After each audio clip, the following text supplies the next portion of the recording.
Hey again. Welcome to what I believe is our fourth or fifth demo.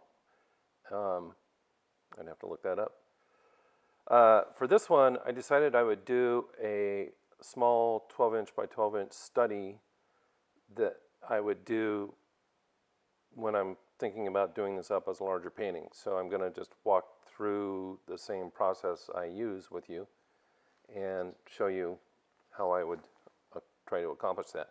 Whether it gets used as an actual larger painting or not still is a question because I'm still studying it, which is a good reason for doing these things.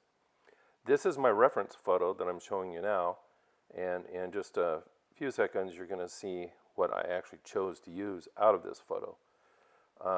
This is not too far from where we live, and I've painted here and taken quite a few different photographs at different times of it. However, for the painting I wanted a square, and there's a little area towards the center of this photo that I wanted to highlight as my composition. And so you can see that here. I've gridded that off in the edit program into thirds, so that helps me when I lay it out. You can see that one dead palm trunk is at the vertical third and the horizon is on the horizontal lower third. So that's a nice sort of an L-shaped composition. The cloud above the palm also helps accent that vertical third. What I love is the light in the distance breaking into the shadow in the foreground. So the whole foreground is going to be shadowed, and the middle ground is all lit up and glowy, and then the clouds have some nice color to them. So that's what I'm planning to do with the painting, and as I paint along, of course the reference photo is what it is, but I will try to enhance those portions that I want to show to my advantage and work it up that way.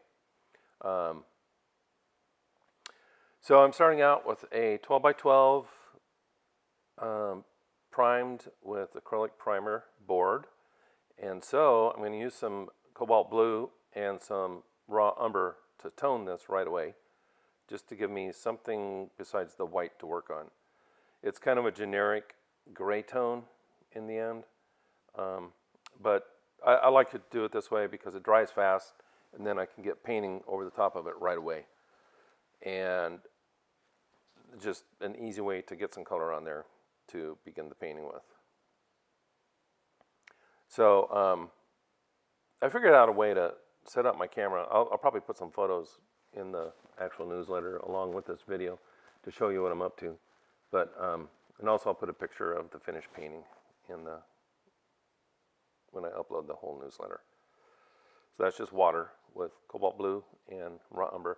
And I like cobalt and raw umber because it gives you a very non-purplish, but either slightly brownish or slightly bluish wash that you can put on there. I just put it on pretty haphazardly and then wipe it back a little bit. When you wipe it back, the umber sort of comes through and warms it up a little bit. But I've got the camera set up off to my left this time, so I was able to get the palette, because a number of people mentioned they wish they could see the paint mixing, and I agree. I think that's a crucial part of doing a demo like this. So I think I finally have a good spot for the camera. It's not too much in my way when I'm painting. Unless my left arm suddenly flies up in the air, I'm probably not going to hit it, but my left arm usually is just hanging there holding a towel. So I'm free to paint, not stick my arm in front of you while I'm videoing and that whole thing. So now we have the oil palette set up. I magically got rid of the acrylic. And it's my typical palette: titanium white to the left, cad yellow lemon or yellow light, cad yellow deep, yellow ochre, cad red light, alizarin crimson, burnt sienna, and I have Mars black on the right side. Then I have cobalt blue and ultramarine down the left side of the palette. So the first step is to kind of establish the horizontal and that vertical line, because those are the important lines in the composition. And I decided to cheat and use a measuring tape just to give me a third down the way, a third up on that panel, because otherwise I'm just guessing, and I could guess, but why not use a measuring tape if you can? I'll even use tape sometimes if I have to on a big one. Um, anyway, so that's just a mixture of, well, there's a little cad red, but mostly burnt sienna and ultramarine blue just to give me a dark. And you'll notice my brushes are very short, and they're just brushes that I cut the ends off of. Because I think, especially for something like this, where you're working on a small painting, and I'm kind of working close to it, so I don't need all the extra brush. And almost all the brushes that I take out for plein air painting, I have cut the handles off of so they fit in a small brush holder, and they're about the size of a typical watercolor brush. I just find them easier to use. You know, you're working close quarters. A lot of times like if you're using a Strata or an Open Box M or any of those kind of plein air palettes where the palette is right up against where the canvas is. If you have a long handle and you're trying to pull a line vertically straight down, you know, you're hitting that long handle on the palette surface all the time. And so this way I just get more freedom to move by having less end of the brush sticking out the back of my hand. So that would be what is a dead palm tree. In this area that I'm painting, it's kind of it's at the edge where of a creek where it dumps into a larger bay. And so it's kind of out there on a point, and so it catches a lot of weather. And it's low tide at the time the photo was taken. So there's not a lot of water in there, but storms wash things up. So what this is a big pile of debris, dead trees, limbs, that has been washed into an area where there were palms growing and some other assorted vegetation. And those have been beaten up so that they're almost not even there anymore, the palms. And all this all the bones of the timber are just piled in this big pile. And then because it's low tide, there's this kind of reddish, it's pluff mud, but it's the upper part of the pluff mud, so it's harder. So then there's like a reddish algae or something that grows on it. I'm not sure what it is, but so you'll see as we go along, and if you look back at the reference photo, underneath the dead palm and in front of all the dead wood, it's kind of a warm mauve kind of a color, and it's got a bit of a bank to it where it drops off, and then it hits the softer pluff mud or sand mostly. So, you know, there's some good complementary color contrast going on too, because where that red and those darks are, those cool dark reds, they're right up against that brilliant yellow-green. So you get some nice color contrast, which is one of the things I was looking at when I cropped the photo. I wanted to emphasize that because I just think it's, you know, it's an interesting combination of things. And I am mixing up, you'll see as this painting goes along that the piles that I mixed aren't too far apart from each other, and they aren't too far apart physically or in terms of their hue. They're all grays except for that bright yellow-green and green that goes into the middle ground. Everything is a nice gray. It's a little bit towards the red, it's a little bit towards the yellow, or a little bit towards the violet, you know, but they're all in that realm of grays. So I do a lot of complementary color mixing. You know, I'm looking at that pile. If it looks too yellow, I'm going to go in there with some reddish blue so that I get a little bit of violet or something like that. Some instances I might grab black because it provides a nice warm tone that I mix into these other grays that have red or yellow or whatever in them.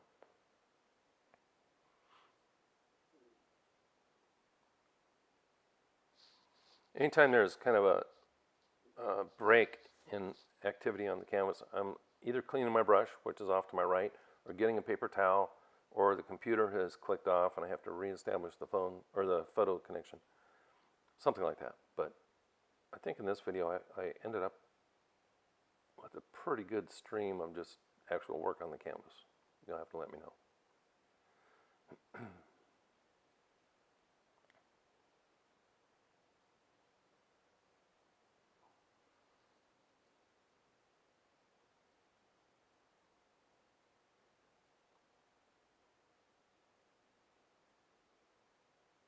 My whites are, it's actually two whites, so I put out half and half, titanium white and Griffin Alkyd titanium white, so that the paint would sit up and dry fast.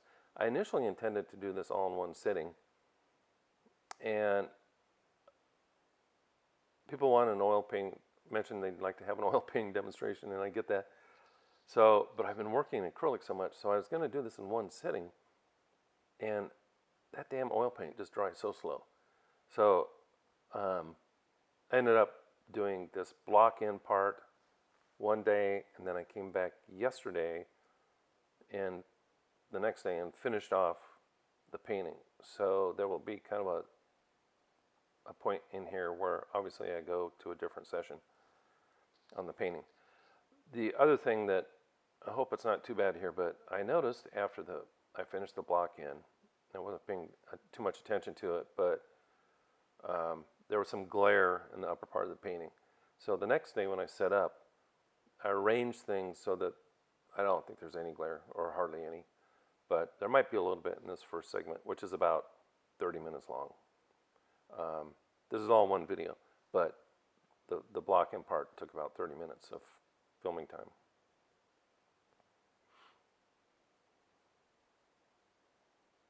So if you see me grab two blues when I'm mixing a color, it'll be because I'm trying to get, in this case, a green that had a certain color temperature, or that leaned a certain way towards a red or a yellow.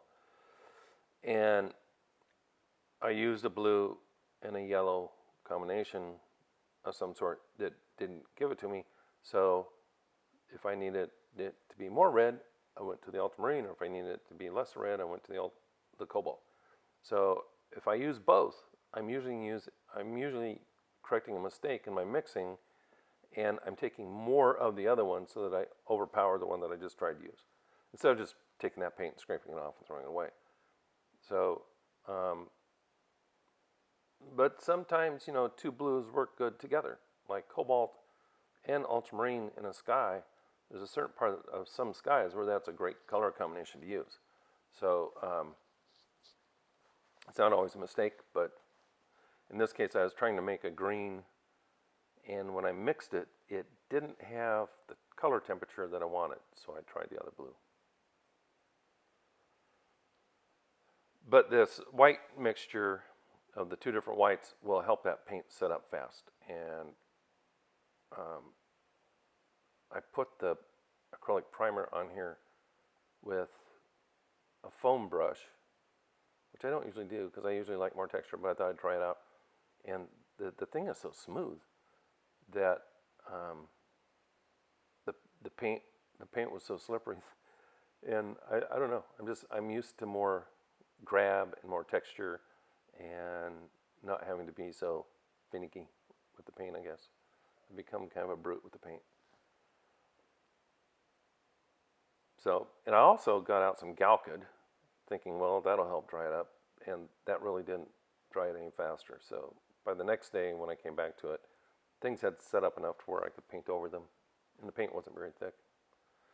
But the idea of this is, so I've got the photo reference, and I guess I would suggest that maybe you, if you want, you could put it on your computer and pull it up to look at it while you're watching this or something. I didn't do a picture-in-picture thing because it gets in the way of the mixing and the painting in this limited space. But if you do pull up the photo and look, what you'll see happening is sort of my quest to understand what the photo is doing and what the photo is showing me. And then once I've begun to understand that, then to figure out what I need to do with color in order to show that effect and in order to enhance what I want to see in the painting. And I think you'll see as I go along, you might call that pushing things in the painting, pushing the colors, pushing the values, pushing the temperatures, whatever you want to push. You can do that. You're a painter. I don't think I did too much, but I just brought up a couple of things and darkened, brightened and intensified a couple of things, and darkened and cooled some other areas. And those are the areas that contact each other, kind of in the lower left center of interest, center of the painting. Right where that palm tree sticks up and the yellow-green grass hits it. That's the point of interest. That's where I want you to go in the painting. And then the clouds kind of pull you up and around, I hope. So what I'm doing now is I'm trying to figure out the grays in the sand that are in shadow. And it's not the ideal time to do that completely because I don't have the greens in there. I don't have the blue-gray of the sky in there. I mean, there's so many other things that will help determine that. But when I'm working on a study like this, I'm starting to try to think what it would be, what it might be. Always allowing for correction. Like if I put something on there and I think it's pretty close, I'm going to look at it, analyze it, and decide if it's close enough. And if I don't feel it's close enough, then I'll make adjustments. But to get something going, I'm trying to get these areas covered. So that's what there's no finish work going on here. It's just putting down some color.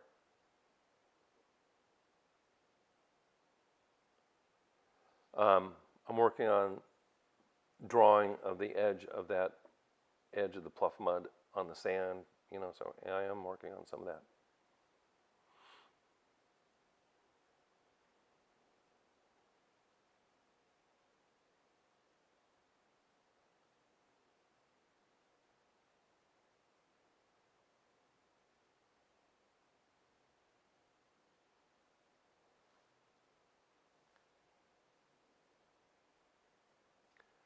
So this color that I'm putting on now is for an area of green grass that's all in the shadow, all in the shade. And it's very dark, especially up against that yellow, bright yellow-green that's in the reference photo. So it has a lot of blue-green in it, and it has some violet in it. So right now I'm laying in the value of it, and then I will go in and change some of the color. I'll add some alizarin crimson probably, and get it a little more true to hue according to what I want.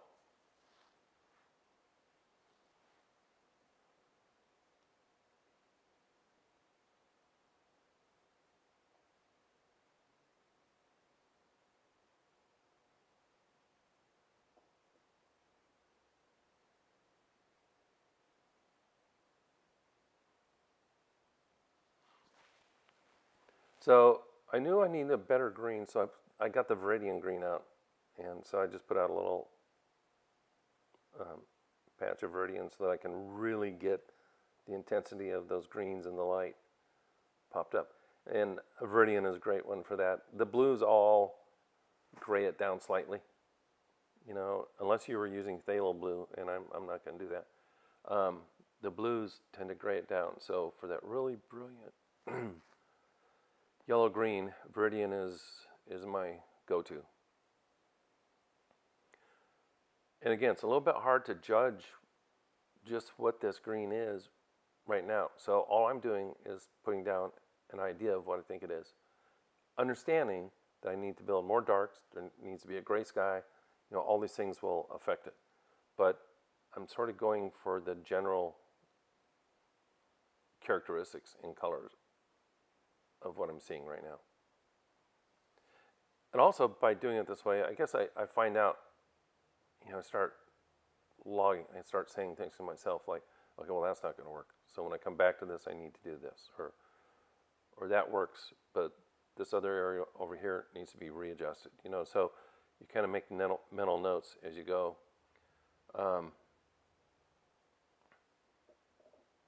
If this was being painted on location, then I would just do them right now because there's no more time the next time. There's no next time. It's just you're painting it now and you make the adjustments right away. But being that I had even planned on trying to finish this in one sitting, but I knew I had the freedom and the relaxation to just keep on working if it took me 3 hours or 4 hours. As it was, this whole video is about an hour and 20 minutes, hour and a half. That's about as much time as I spent on the painting study. And I want you to remember that this is being painted as a study. So this is what I do. If I do a study for a painting, and sometimes I do, sometimes I don't, but if I do a study for a painting, this is how much work I do put into it. I don't spend a lot more time, but I spend enough to give me all the information that I need. You know, you've probably seen them, and I know I've seen artists who a study lasts, about 5 seconds. And or maybe they don't even, maybe it's just a swatch of color or a few colors on a piece of paper, and that's all they needed to get it going. And I don't develop a long ways, but I need more information than that. What I'm adding now is the sand that's lit up on that distant bank on the other side of the foreground shadows.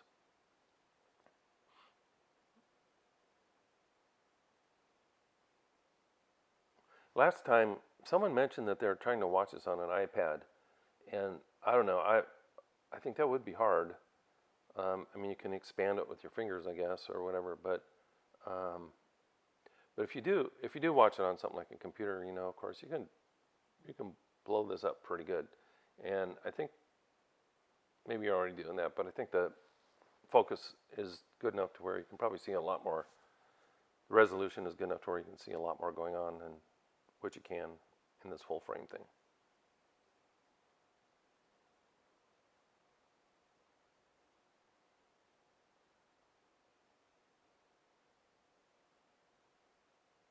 So this is a mixture mostly of cad yellow deep and a little lemon yellow.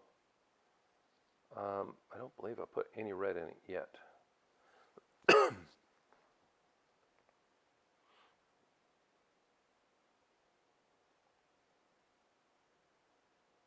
Now I'm going slow because I'm trying to lay on quite a bit of paint, and I'm trying to lay a pretty skinny line on there. And I will use a palette knife to lay some of that on. I haven't yet, I don't think, but eventually I will get the palette knife on, because it lays on such a nice opaque piece of paint, and it pops like you want it to pop, so it'll stick right out.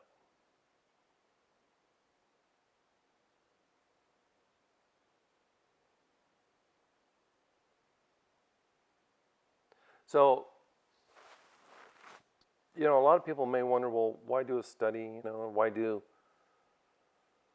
preliminary work? And there are times when I kind of feel the same way, like, why do I do this? Why am I doing this? Because it can tend to kill your enthusiasm in a way for the bigger painting. But I think that's only if you didn't have a decent idea to start with. And I don't mean that your idea is not decent, but in your own mind, in your own way of looking at how you're going to go about painting the painting, you may not have had enough information to start with. So the study isn't going to do you any good because it was a bad idea to start with. So if you think you have a good idea, but you're just really interested in knowing how to pull this thing off, that's when a study like this is really valuable. You don't have to, you'll see as this painting goes along, I'm not like dotting all the I's and crossing all the T's. I'm looking for the emotional impact of the piece. I'm looking for the structural academics of the piece, the design, composition, weighting of the colors, weighting of the values. How intense does the color have to be in one area versus how gray does it have to be in another area? How much detail do I need and where do I need it? All those things you can figure out in this little painting, so when you get to the bigger painting, they aren't as big of a question. The bigger painting always opens up more questions than you thought there would be. But at least if you've done the groundwork like this on a smaller study, when you get to those bigger questions, you have a little more information to go with. You know, you may have already thought about it or whatever, but you have a little bit more solid footing to work from. When I used to do a lot more pastel, they were many, many times my studies, because, especially if they were plein air pieces, because I got so much information into a small pastel study painted from life that it was way more than I needed for an oil painting painted larger from that study. And I think it's kind of a curious thing, but the oil painting is usually, in my case anyways, going to be a little bit more broadly painted than all the drawing work that I would do with the pastels. So when I got to the large studio painting, it was almost like having the perfect photographic reference. But it wasn't, because it was a painting that you had made with all of its quirks and all of its personality and all those things that you put into a painting. So it's much better than a photo reference, big time. And if it didn't require so much to constantly be dragging different media out to do paintings, I'd probably still be doing some studies in pastel outside. And who knows, maybe I will. But at a certain point, I don't know, I've got a bag for gouache, a bag for acrylic, a bag for oils, a bag for watercolors, and I just don't know if I can mentally handle a bag for pastels too. It's a lot of stuff. So I decided that as long as I'm trying to show off that little green strip down there, I better get this blue-gray sky going in behind it. And so it's a mixture of ultramarine and some yellow ochre and some cad red. I know that at some point where I want a little bit warmer gray, I'll use a little bit of burnt sienna in with the blue. Sometimes if you use I just find using the ultramarine, I just add a little bit of galkit in there because the paint was kind of dry. But if I just use ultramarine red, I get too much of a purple, too much of a reddish blue. And I can add some yellow ochre to that, and that'll gray it down. But if I use the burnt sienna for my red and yellow ochre and the ultramarine blue, then I get a really neutral gray. You know, it doesn't lean too much towards the violet, doesn't lean too much towards the blue or the red. And so I do that quite a bit. And on my palette, I always used to have transoxide red. And that came from art school and reading the Schmid books, and he used transoxide red, and I never heard of that color. And pretty soon everybody was using it. And it was great in the darks, you know, but in sky clouds and stuff, it's a little too yellow for me. So I've gone back to using some burnt sienna instead. And the burnt sienna has a little bit more red in the cloud or in the mixtures. And so the grays in the clouds don't go quite so greenish or quite so yellowish in their color. Another thing is, if you read about a lot of the British landscape painters like Edward Sago and Matthew Alexander and David Curtis and others, Trevor Chamberlain, over there they use a lot of burnt sienna because there's just much more color, I guess, to the skies. There's more smokiness and burnt sienna, and they use a lot of French ultramarine blue instead of just ultramarine blue like I use. And French ultramarine is a bit more reddish than the regular ultramarine. So that with the burnt sienna gives you that kind of gray violet, but it's not like using a cad red or a standard ultramarine.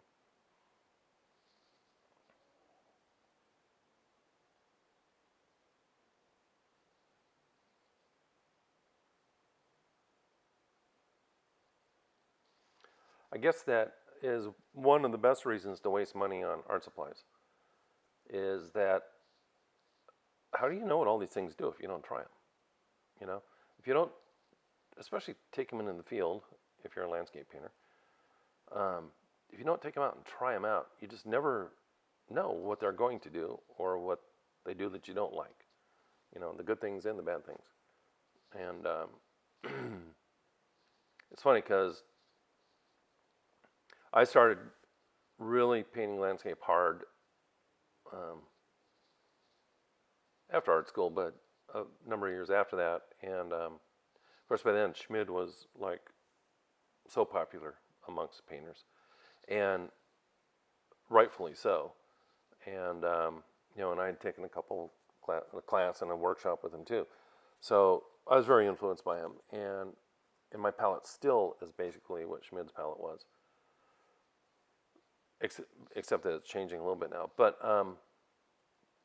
he started out using blocks, Blockyx, I think it's spelled, color called burnt sienna deep, and then I believe Rembrandt came out with transparent oxide red, and so he went to the transparent oxide red, and then that became the transparent brown on almost everybody's palette who I knew, because he was just so good that it made you want to try to use his palette.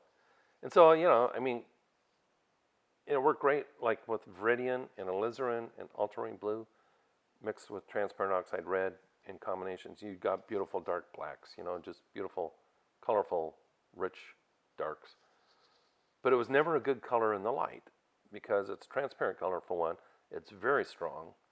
So the only time I ever found myself using it was in the darks primarily. And for a long time, I just, you know, just kind of went along and did that. Until, you know, I mean, at a certain point, you just start going, well, I wonder what this will do. So you start trying other things, reading about other artists and stuff. So that's just kind of an aside, but just for a long time, that transparent oxide red was the only brown on the palette. So there's a little lit cloud up there, and then there's some very grayed down blue sky behind it. So that's what I just put in behind there. And that's nice because it takes you back up with as strong a foreground and middle ground contrast as there is. You need something to get you out of there and move you somewhere else in the painting. So that little cloud up there kind of pulls you up in the sky, helps you move around, and you know, you can go rest up there and then come back to the other stuff that's going on.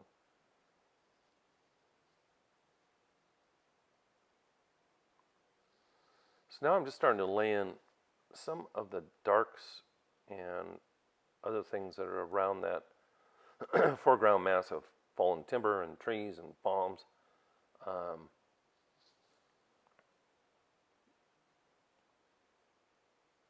Because I blew the photo up so much to do this, as you can see, there's not much in there I can really see. So if this were going to be a big painting, I would get out all my other photos of this this area with this point on it, and study them, you know, and try to figure out what all this stuff is. Because there's down trees, there's pluff mud, there are palms, there's palmettos, there's sticks and twigs and just stuff sticking up all over. So I would definitely want to know more about it. Not that I need to know the names of it all. I don't mean that. I need to know more about the shapes, the textures, the values, the things that are in there that are artistically I'm going to have to put down in order to make that shape. Like, let's say if I blew this up into a 36 by 36, all that's going to be 3 times as large. So you have to be able to put the information in there. Otherwise, it just looks like a 3 times as large blob of value and color. So anyways, I'm just explaining that I need to learn more about it before I take it up large. So this is the end of the block in. And I'm just doing a bad job. I noticed all the glare, so I'm doing a bad job of showing you what I've done so far. This is the end of the first session. This is about as far as I would take the block in, because now I've at least established what I want in terms of color, shape, position, composition, that sort of thing. So this is the following day, and I've arranged this so that you can kind of see up closer where I'm working. As I get into the sky, I'll move back, but this is the next day. I decided, okay, I'm going to finish this today, put it all into one video for you. I thought after the block-in, I'd probably try to send that on Friday, and obviously I didn't. So I thought, okay, well, I'm gonna come back the next day and get this thing finished, and then just send the whole thing to you so that you're not seeing it in bits and pieces. So I was studying the photo a little bit, and I noticed that there's some another palm stumps. I don't think there's much growing on them anymore, but there was another one or two in there, so I'm going to put this one in, and that helps. It's at an angle away from the vertical one, and the vertical one is pretty straight up and down. But this illustrates, if you look at a classic composition, is an L laying on its back, and if you look at that first palm that I put in, and go off to the right along that dark line of grasses, that's an L-shaped composition right there, and that is just a classic composition 101 kind of a diagram, cliche, let's put it that way, that you can use in especially in the landscape, because the landscape has always got long flats. Even in the mountains, there'll be long flats. But having that one palm back in the back that kind of angles off to the left creates more dynamic tension to the whole thing. It adds a little bit of life.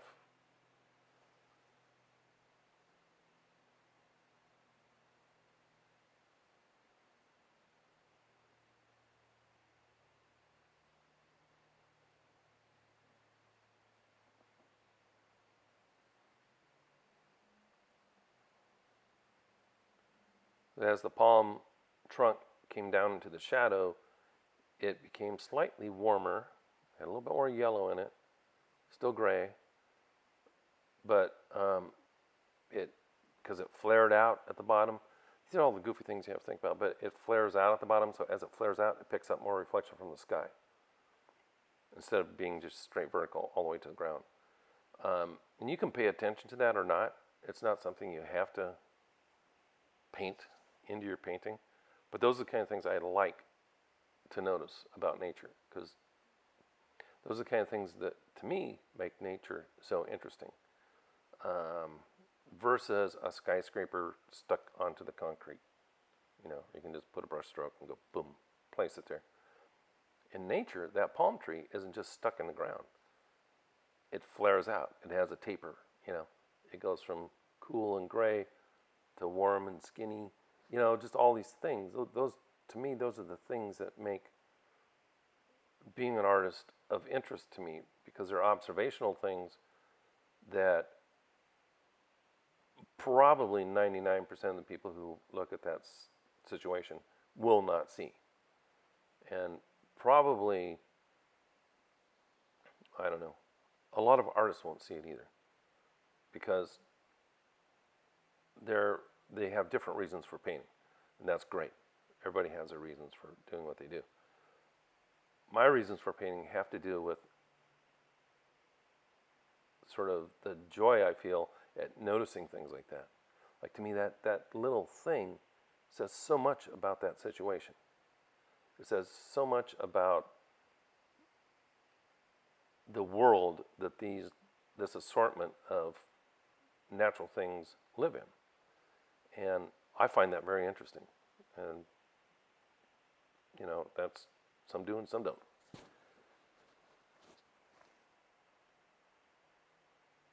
I don't want to get so carried away that I start nitpicking at things like that, but a brush stroke can indicate it. And to me, that's kind of that's the essence of becoming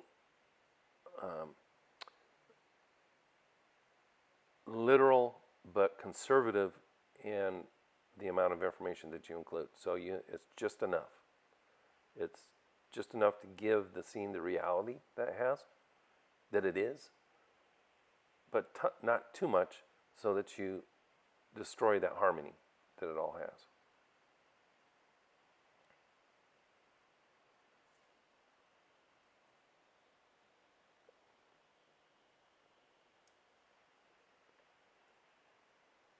So all I'm doing now is I'm looking at little touches of a grayish red. It has to stay in that shadow value. In this case, there's three values. There's the sky and the water and the sand. That's one. And then the mass of trees and stuff and the distant tree line, that's two. And then the grassy, bright lit area of grass and sand, that's the brightest value. So it's like 1, 2, 3. And so anything that I put into this area has to stay in that shadow value. Unless there's a light breaking through and hitting the ground somewhere. But I don't want that. I want the only bright light to be right where that grass and sand is extremely lit up. Because that's the point of the painting. That's the point of the composition, is to just talk about that and play with it and try to make it interesting.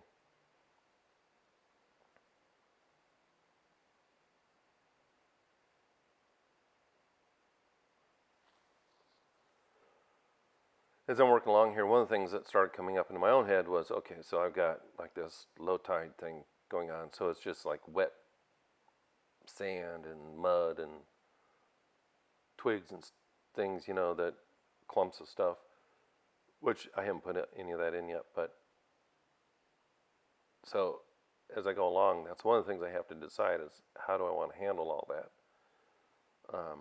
And at this point in the painting, I still haven't decided how much of that I want to handle. I could make it really simple and just make that water.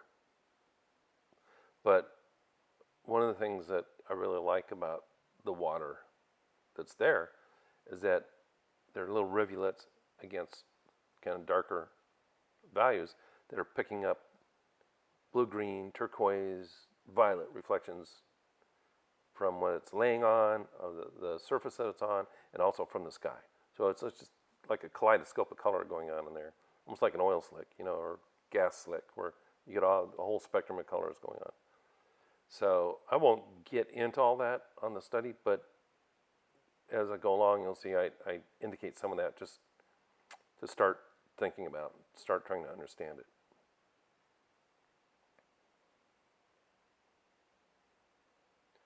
So I'm going back to the sand up against the pluff mud, and it rolls up, and then right where it hits, as it gets up to the pluff mud, it's sort of a flat surface. But as it comes towards the water, it rolls over in a slight bank into the water.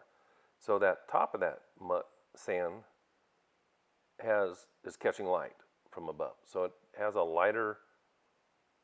has a value shift that shows it rolling over and going flat, reflecting sky color.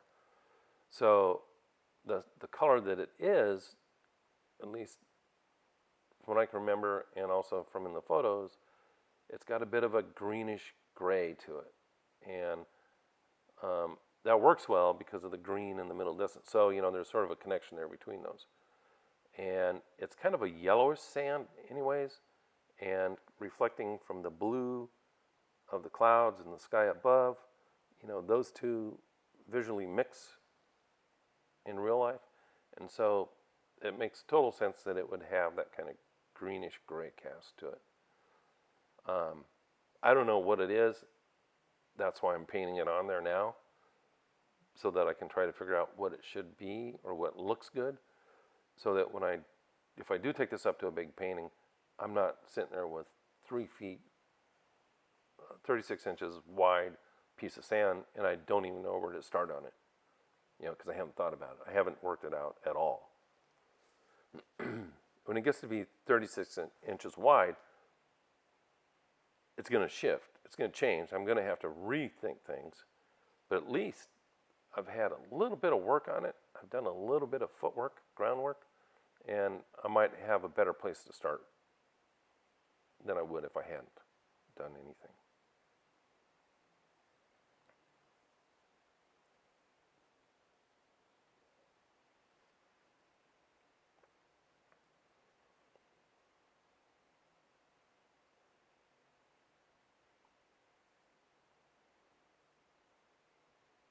It's hard to see it here, but I know all of you who paint get this. I'm moving really slow along this edge, and I'm making little color shifts as I go. And although it doesn't look like there's much going on in the color shift on the palette mixing area, boy, I tell you what, when you put it up there on the painting, it just sticks out like a sore thumb if it's the wrong direction. So there is, it goes from the left, it was a little more yellow, to the right where I'm at now, it's got a little more blue in it because, again, it's moving away from you. So I don't want it to be as yellow off there to the far right as it is over on the left side.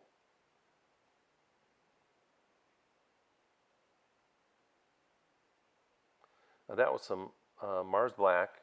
I'm using Mars Black because it's got some red in it, and some yellow ochre just to get that kind of semi-wet, you start getting silica mixed into the sand as it gets towards the low tide area of the water's edge. So it starts to get more of a grayish, blackish color to it. And so using some black makes total sense. Mixed with some other colors, it works out just fine.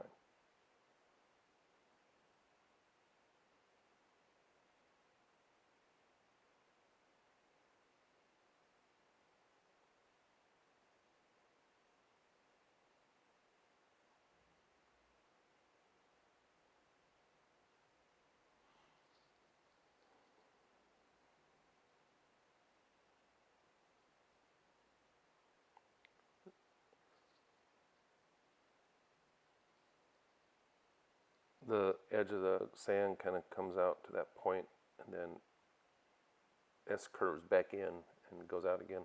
When I do the big painting, I won't end the sand at that much of a point on the right side of the canvas.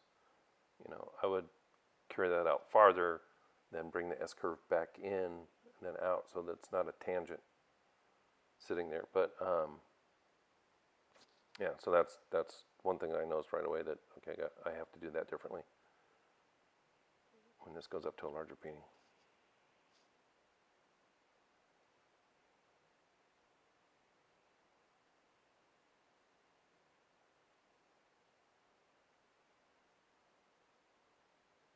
And something I would really emphasize too is, when you're laying paint on something like this, it's a smooth board, and it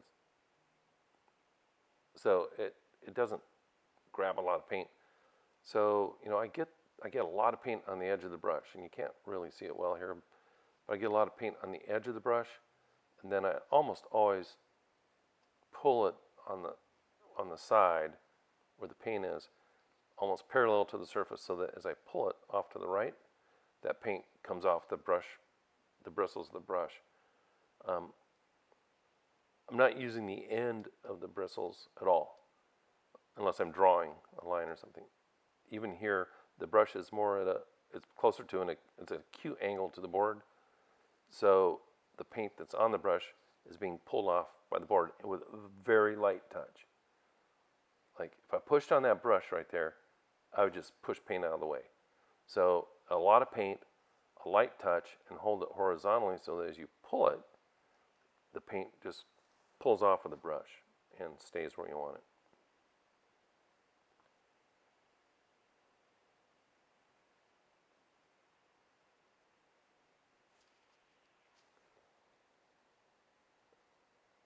I continued to try to get the sand on that distant bank that's lit up to really glow, and I'll do some more work on that here even.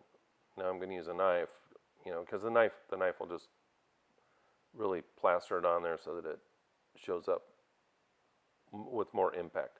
It's got to have a lot of impact. Now on a large painting, it's a bigger space, so it would be a more manageable thing to do. On a small painting like this, it's such a teeny weeny little space, like an 1/8 inch, 1/16 of an inch line. And I'm reaching around my camera stuff. So, I'm not making excuses, but it's just more difficult to give it the impact that you want. But it's starting to show up. I had a little bit too much paint on there, so I just took the tip of the knife and kind of pulled some of the paint off. Because if you get too much texture, then it begins to interfere with the refraction of the light off the surface of the paint. So I want it to refract brightness. And I'm using a color that should do that. But the surface of the paint also has to help you do that. If it's too gloppy, all those little holes and divots and everything in the paint just absorb the light. So if you want it to stand out and look like, a reflection off of silver or something, then it should be nice and smooth and clean. And it'll refract much better for you.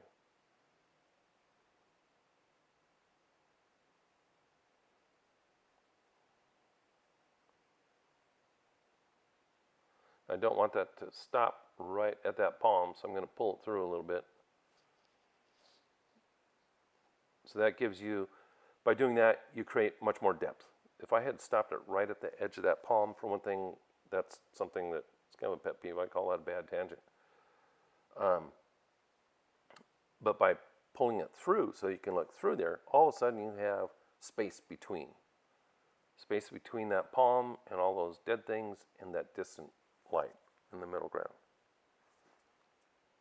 Pay a lot of attention. When you're painting, pay very close attention to tangents.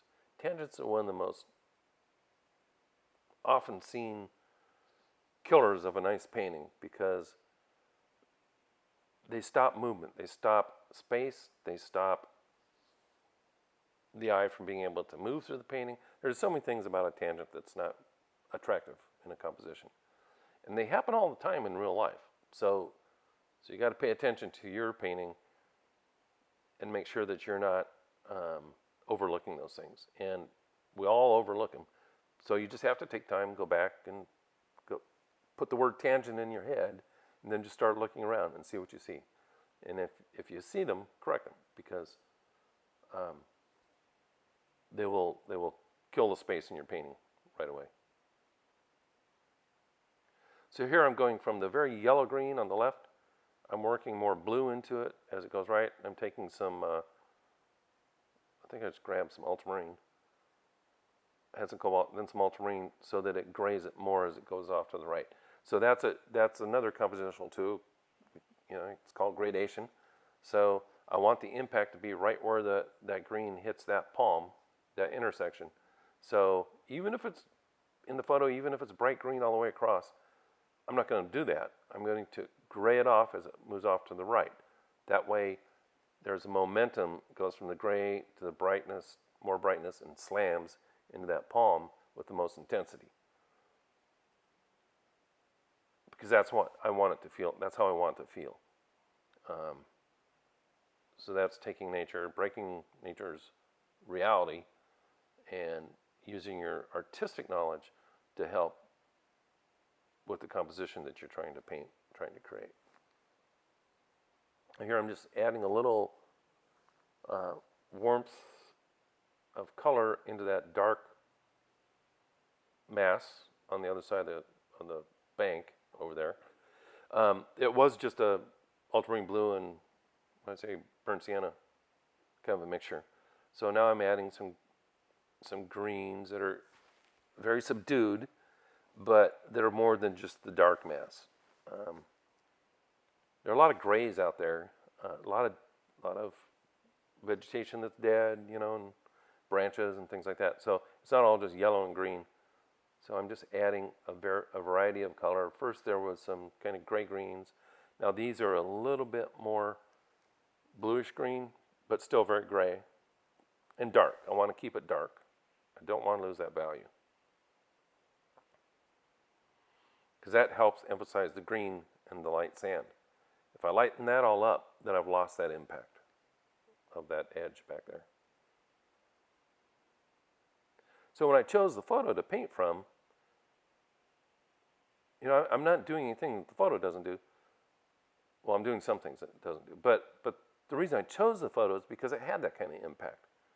So I'm trying to hold on to that, but yet make it a painter's make it a painting using a painter's eye in mind. You know, in other words, making it more interesting than maybe what the photo was, but still holding on to what the nature of the photo was.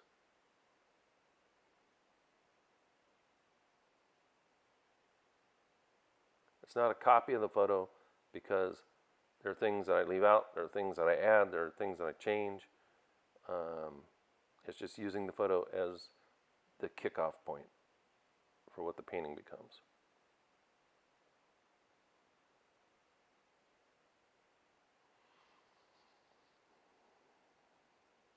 So now we're up into the sky area, so I backed off a little bit so you can see that. And I'm going to get up in there and do some work.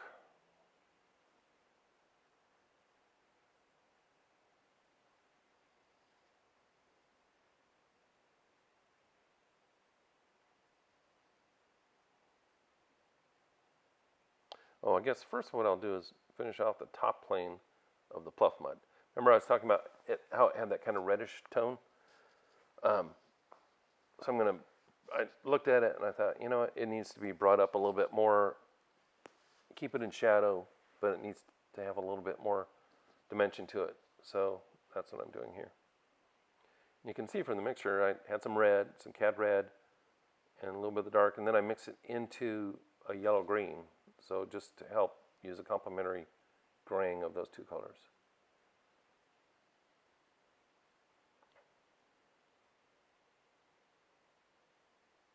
And these palmetto trunks, are dead, I think, windblown, broken up on the top. There's still like scraggly stuff hanging off. You know, like where the palm fronds have broken off over the years, and where there's just like someone took it and hit it with a board. I mean, it's just all scraggled up, and that's a lot of fun to paint. So I'm adding a little bit of that, not a lot of detail, but I started thinking, oh, what if I was catching some light up there? You know, that might be interesting to catch a little bit of light, just the top of them as it's coming across and slamming into that other green bank in the middle ground. I would imagine that they might catch a little bit of light up on top. So I started to add some of that in.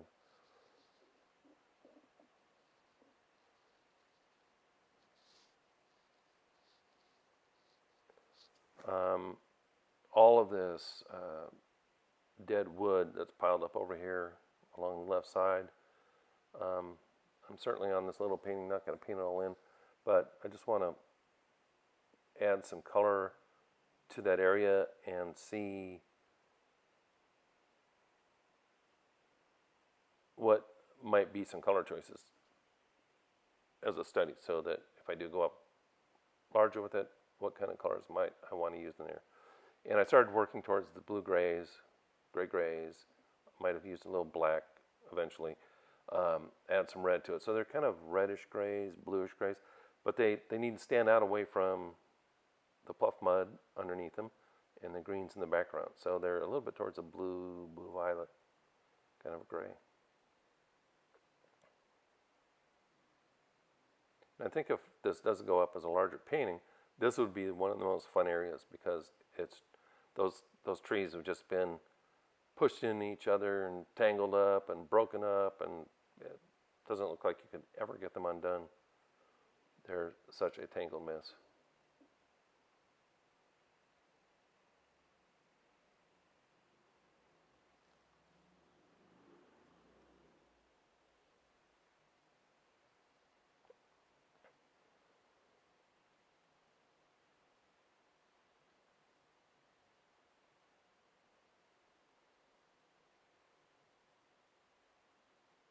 I'm using the end of my brush to kind of draw in some finer branches and things, just as an idea of what might happen.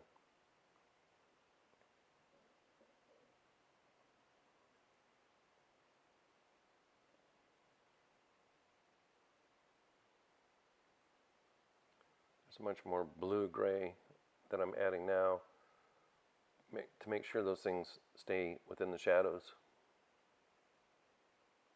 and the shadow color.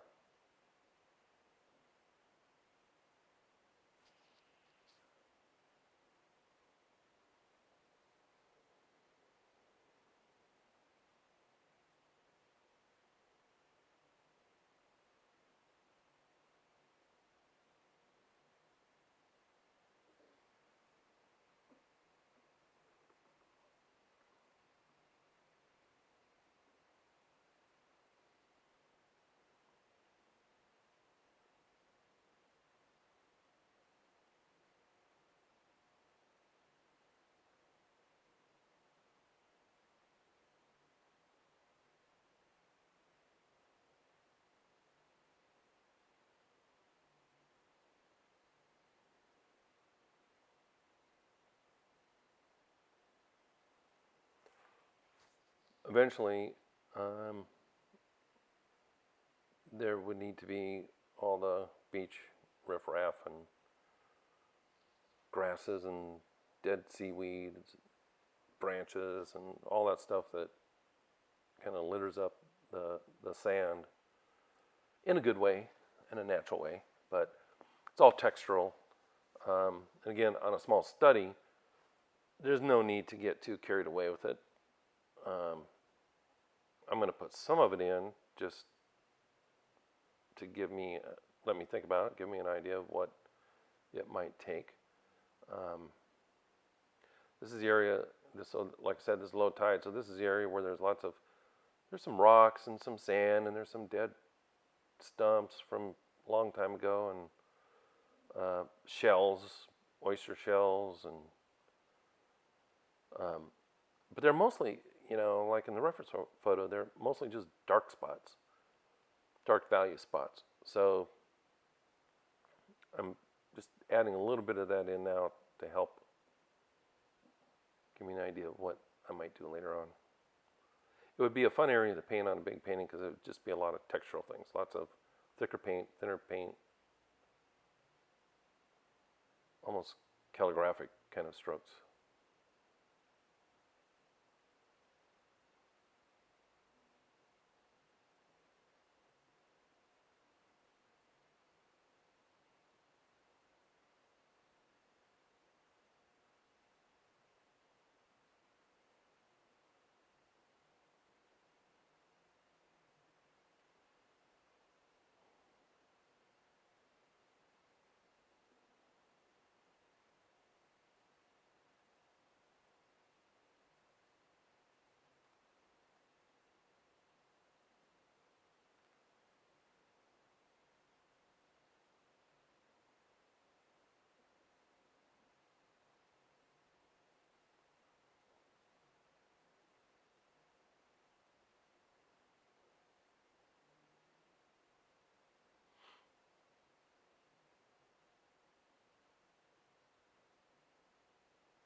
Once again, I'm going back in to the upper plane where the sand bank turns over and gets a little flatter, add a little bit more light to it so that I can give it that turnover closer to the horizontal.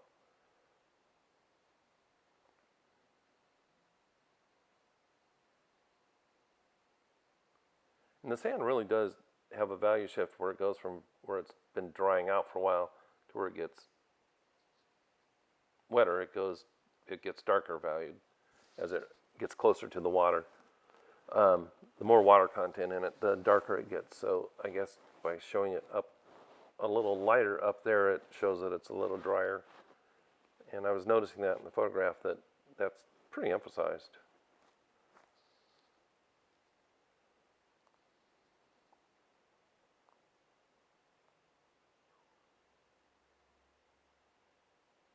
So I haven't really mentioned the colors too much because you can sort of see what I'm grabbing and what I'm using.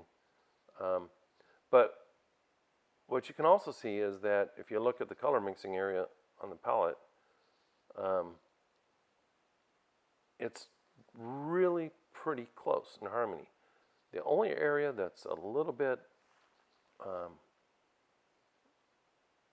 out of harmony with the rest of the color mixing, rest of the grays, is that area of dark, warm, reddish gray. Everything else is kind of a blue-gray, blue-green gray, orangish gray, greenish gray, so it's a very close harmony palette in the painting itself.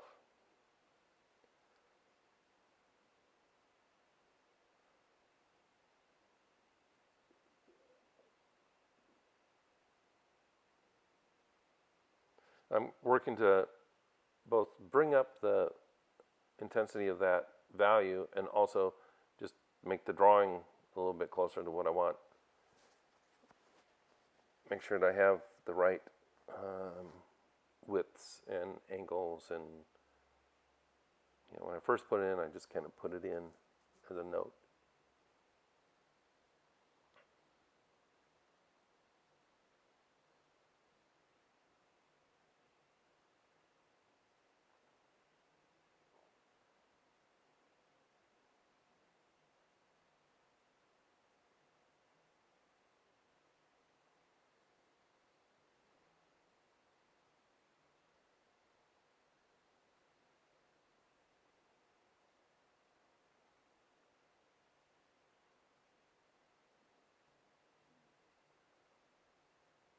That's just a little bit of, I use some yellow ochre and just make a little warmer gray up in those palm fronds, trying to make kind of a sandy, rusty colored, dead palm frond color. To give those, remember I talked about a little bit of light showing up there? So that's what I'm doing, just trying to add a little bit of light, like they caught a bit of the sunlight that's going across and hitting that far bank. It was nice because they stand out against that gray blue of the sky. And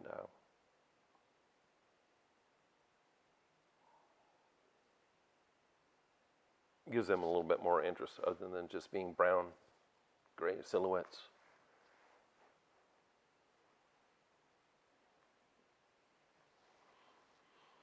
Continue to work on the trees a little bit, branches. There's so much going on there. It's a lot of it is kind of dead. So because it's been washed up, so it's just there are branches going every which way. It's a helter-skelter of textures and grays and a little bit of color, but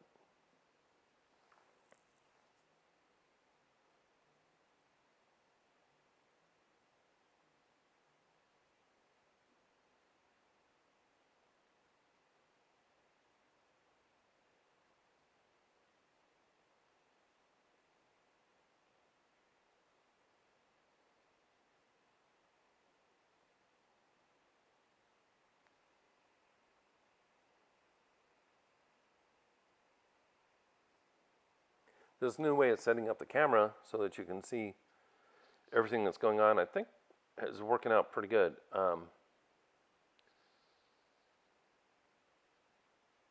Right now I've sort of cut off some of the lower mixing area, but in general, I mean, to me it seemed to have worked much better than before because you can see both. The painting is a little bit askew. It's not perfectly square on here, but I can get you up closer to the painting too. That's the other thing. I didn't want you to be too far away from the painting to where you couldn't see the actual work that's being done on it, even though you could see the color being mixed or the color chosen. So, anyways, I hope that's working out better.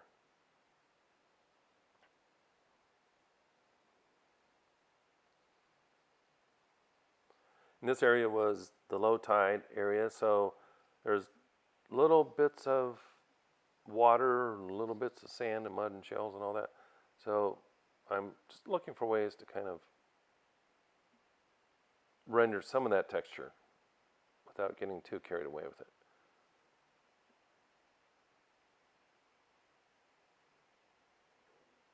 And it's not really, like I said, it's not about making this a finished painting as it is understanding it. Trying to gain an understanding of what's going on here so that when I do a bigger painting, I've thought about it. It's that simple. You do these studies and it makes you think about what you're going to do when you do the bigger painting. I used to teach classes like this where that was the whole class, either like a week-long workshop or in a series of classes that I had for a while, weekly classes, where you took studies and turned them into larger paintings, and I had the students go through quite a few more steps, value studies, color comps, half scale, quarter scale, half scale studies, and then the big painting. And some people had a little bit of a hard time with it, because I think they felt like they had worn themselves out on it before they got to the big painting. But not many, because almost everybody was surprised to find out that rather than wear them out, what it did was reinforce their knowledge and their ability to get into that big painting and have it be successful. So they had learned so much about that they didn't know about what they were about to paint by doing the study work, that when they got to the big one, there weren't as many issues and they had a better time painting it. They could concentrate more on painting versus those things they don't know yet about what it is they're going to paint, if that makes sense. So don't wear yourself out on these things if you do them. But do realize that if you do them, you may help yourself out a lot by just becoming more knowledgeable about what it is you're trying to paint in the end.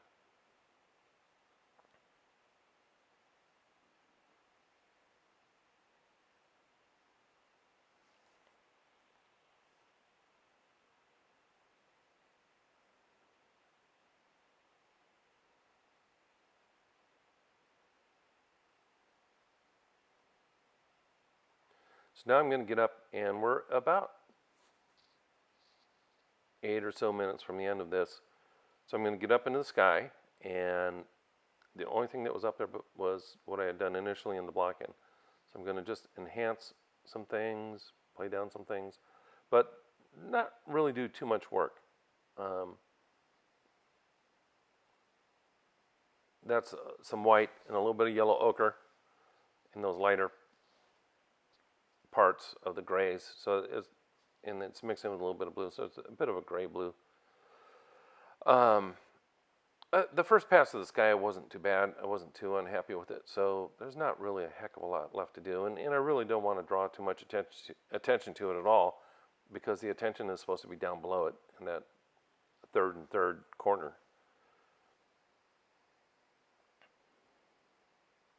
So it's a little bit of a blue-gray just to help roll that cloud shape over.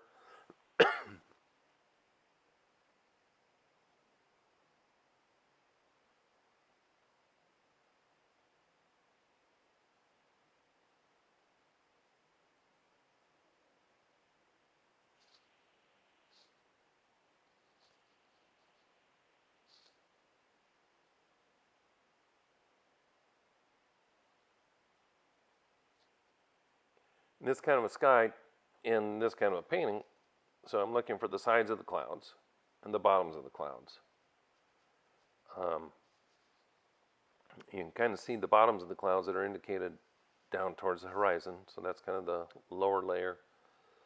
And then so I'll come in just every once in a while, get a little color and value to indicate the sides of the clouds so that there's some volume, more than just the basic block-in. And of course that would, in a big painting, like I keep mentioning, that would require more thought. But in a study like this, it's just not necessary to go any farther.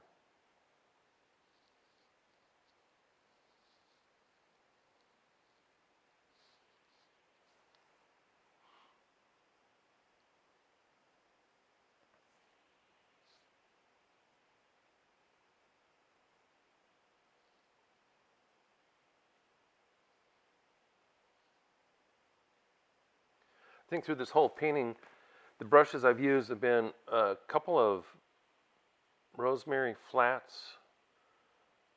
I think that's what I have in my hand now, and a couple of Utrecht bristle flats, all maybe about size 4 to 6, and that's about it. I mean, it's a small painting, so it hasn't needed a really big brush. And because it's on a kind of a really smooth board, I really wanted something that was kind of soft. So I used a flat instead of a bright. I mean, the flat will not push through the paint as easily because it's a little softer, bristled. And so I used that instead of something like a bright. Like if I was working on canvas, I might use a bright, because the canvas can handle me pushing that brush across it. And these are the Rosemary Classics, and they're good brush. I like them. One reason I like them is because I can use them for acrylics or oils, not the same ones, but I have different ones that I have for acrylics, because they don't seem to break down in water. They don't fall apart in water. They hold up pretty well, don't get all swollen up and floppy. And the same with those Utrecht Rhenish. I've mentioned those in the past. They also hold up well in water. So, I don't want to have to be buying 12 different brands of brushes. So if I can use a couple brushes that work both for acrylics and oils, I'm just better off. to do that. That's what I do.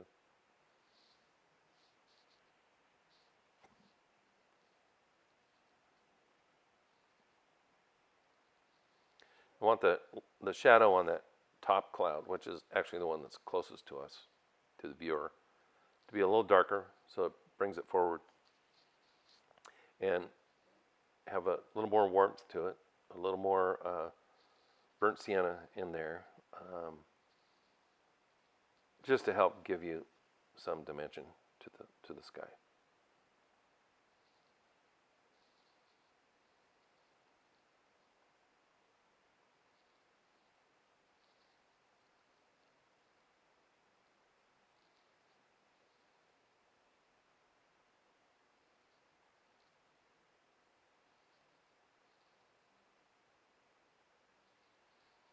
Along here, I looked at it and thought, okay, I need kind of a shadow color where that bank flattens out and goes towards the trees, or maybe the clouds will cast shadow. Because that one tree mass is all in shadows. That means there must be some other shadow on the ground there somewhere. So I mixed up a bit of a shadow color to add in there. Then a little bit of warmth on these guys where the sun's hitting them, a little bit of a gray-orange, just to give them a little bit more warmth in the sunlight, which helped a lot, I think.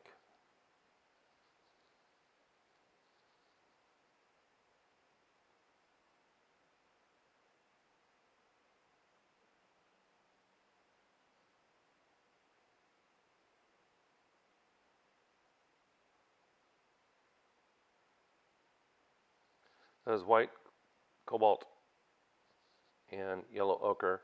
So this is for some of that water I was talking about that's reflecting some of the sky color in the painting. And like I said, I'll put a photo up of it, which still won't show really what's going on, but it'll be better than this. I was trying to pick up all the different little colors that were bouncing around in the water that I was seeing in the reference. And there's quite a bit more than I even put in the study, but just to start examining that and trying to understand what that is. So we're about 2 minutes away from the end of this segment, and I'm going to upload this. This is Saturday afternoon that I'm talking to you, and I finished this on Friday, thinking I was going to send the block-in out Friday. Then decided, no, I'm going to wait and send the whole thing. So Saturday, I'm going to upload it this afternoon, and hopefully get it out tonight. If not, you will have received it on Sunday sometime.